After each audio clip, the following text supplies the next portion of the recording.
Hey everyone, my name's Michael and welcome to my YouTube channel. Today we're going to be taking a look at the Canon EOS Rebel T7i video creator kit. That's kind of a mouthful to say, but you get quite a bit in this box, so let's kind of break it down and go over everything. Now I picked this up on Amazon for about $850 US. It kind of hovers around that price range. And of course, if you're interested in purchasing this kit, be sure to check the link in the description down below. I'll leave a link where you can go and purchase this. So in the actual box itself, you're going to get the Canon EOS Rebel T7i body. And what that is basically just the actual body for this camera. Additionally, with the kit, you're going to get an 18 to 55 millimeter lens, and this is kind of like a beginner kind of starter lens. And additionally, you're going to get a RODE shotgun video mic. This is going to help you get much better audio than the actual microphone built into this camera itself. And you're also going to be getting a 32 gigabyte SD card, which is a good starter size if you're going to be shooting some video or just a bunch of photos. You're actually going to get a bunch of accessories with this kit as well. One of them being a strap to kind of put on the camera, and then you're able to actually wear it around your neck,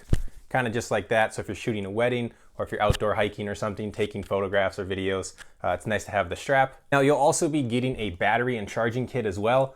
Pro tip, if you do end up picking this up, be sure to buy a second battery pack on Amazon. Just do it and thank me later. Keep it charged, always have a second battery available. Trust me on that one. And then you're also going to get some lens covers as well, and this is great to keep your camera protected from any dirt or dust that might get inside of it. Now, this camera itself is actually really great for both beginners, moderate, and even advanced users. The reason for that being is there's a bunch of different modes on here that can be used in auto mode, so basically where you don't have to do a lot, you kind of just point and shoot, maybe adjust a few things.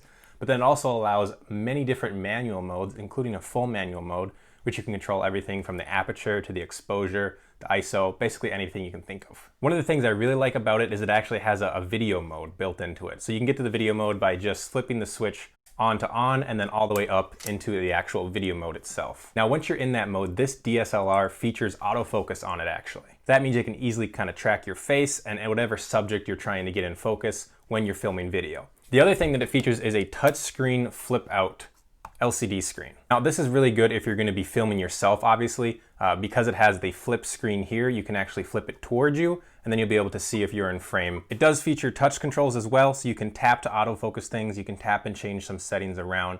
So the touch screen's nice. It's also pretty durable as well. Of course, as I mentioned before, this camera does come with a ton of different modes. So again, you can flip the switch all the way up to get to video mode. If you flip the switch back to on mode, you can actually get to a variety of different, again, manual and auto modes here. The first mode here, let's take a look at, is the just full auto mode basically. So this is the camera's gonna basically do everything for you, down to the light, the ISO, the aperture, everything. It's gonna try to focus everything perfectly and make the settings what the camera believes is the best. The next mode being flash off. This is basically full auto, but just without the flash. You also have creative auto, and as we're cycling through here, you can see the camera itself will actually kind of tell you what the different modes do, which is really nice. Portrait will kind of give you a blurred background and you'll just be able to focus on your subject. So really good when you're just shooting people or you're getting like a headshot or something like that. Landscape's really good if you're shooting like a landscape, for example, if you're out hiking or shooting maybe some real estate photos. This will be the mode you want to keep it in. We also have a macro or a close-up mode, so this will help you get those really close shots. And the sports mode will help you track basically fast-moving objects that you're trying to get a photo of. It does have a mode called Special Scene 2. Basically, this is kind of something that's a little more manual, but also on the auto side,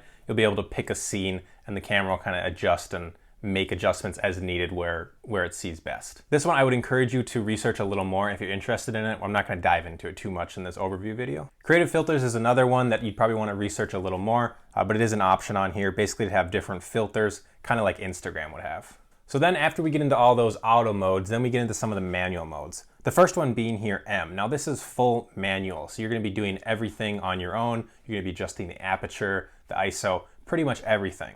You know what you're doing if you're a moderate or an advanced user. Manual might be the mode you want to stick in. After manual, we have an aperture mode. So this will give you pretty much just control over your aperture, maybe a few other things, but this is something if you want a bit more of a blurred background, you should use this mode. Now we also have a TV mode, which is basically just your aperture mode. So it'll be able to track basically how fast objects move. You can see here on the camera, they have an example of a waterfall to give you that nice look, or like a frozen look where you can actually just see a bit more detail in the water itself. Program mode is basically like full auto, but just with a little more control. This might also be something you want to check out using if you're going from auto and you want to try doing manual. This might be able to help you with that. Now it does have a battery slot on the bottom here. I actually really like where this is located. You just flip it out and then you can flip a switch there and the battery comes out.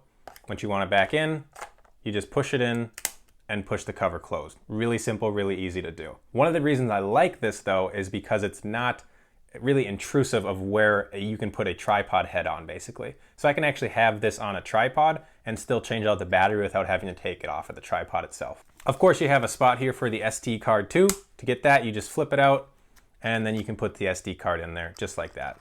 Really simple, really easy to do.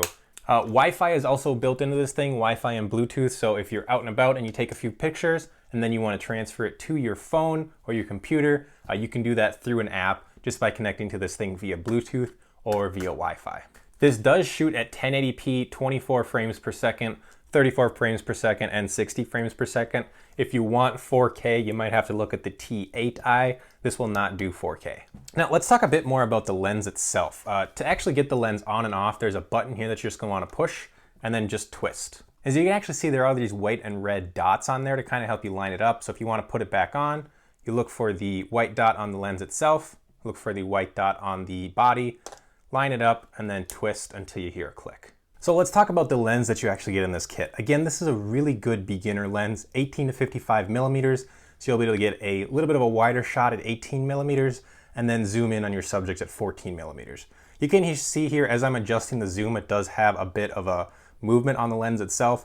Not every lens has that, so just something to be aware of. Now it does have a stabilizer built into it as well, so you can turn that on or off. I pretty much always keep it on because I shoot a lot of video, and even when I'm shooting photography, I just want it to be stabilized, so I would recommend pretty much always keeping that on. You'll also be able to notice there is an autofocus and manual focus mode.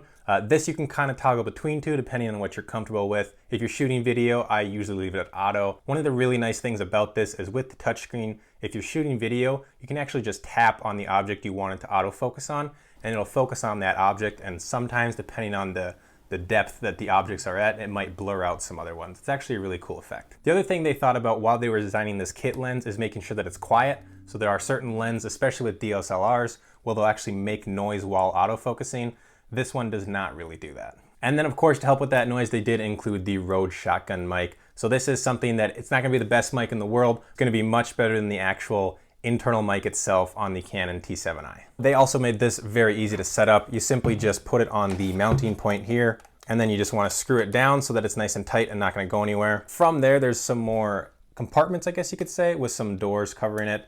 You can flip this open and you can get access to things like an HDMI out, so if you want an external monitor, a micro USB if you're plugging it into the computer. And then if you flip over the other compartment, they have a section for the mic itself. So you can actually just take this cord and plug it straight into the mic jack. So let's cut to a few tests with this actual mic, because I'm sure you guys are curious how it sounds. We'll do a test using just the internal mic here. We'll do a test using the RODE VideoMic Pro. All right, so here's a test using just the internal microphone on the Canon T7i. You can tell this is a lot more just kind of echoey. There's a lawnmower going outside right now that you guys might be able to hear. Overall, this camera was just not designed to have a good internal microphone. It is designed to do some good video and photography though, but when it comes to this internal mic, it's just very echoey. All right, so here we have the actual T7i hooked up and we're using the RODE VideoMic Shotgun Pro. Again, this is gonna give you a lot more of kind of a directional sound. We have the microphone pointing towards me, so it's gonna just pick up on what I'm saying and kind of try to block out all the audio around me. Now the other thing you get with this is a 32 gigabyte SD card. This is a really good size if you're just starting out. Like I said, you might want to think about getting something a little larger down the road. If you're shooting video, you'll be able to record around 60 to about 190 minutes worth of video. It's going to depend on what frame per second you're shooting at. So for example, if you're shooting at 24 frames per second, you're going to be able to get a lot more video than if you're shooting at 60 frames per second. And the nice thing the T7i features is if you have an SD card in there, it will tell you how many photos you're able to take depending on the mode you're shooting at. So you can shoot at RAW on this, or you can shoot more at like a JPEG mode. So depending on what you're shooting at, you'll be able to take more or less photos depending on the size of your SD card. So I think that's gonna do it for this video, guys. I hope you guys enjoyed the video. I'm really interested to know if you guys are picking up this camera, and if you are, again, let me know in the comments down below what you're going to be using it for. If you enjoyed the video, please be sure to give it a thumbs up button. Consider subscribing for more technology content. The link to purchase this is in the description down below if you're at all interested. So with that, thank you guys for watching. Again, be sure to thumbs up and subscribe, and have a great rest of your day.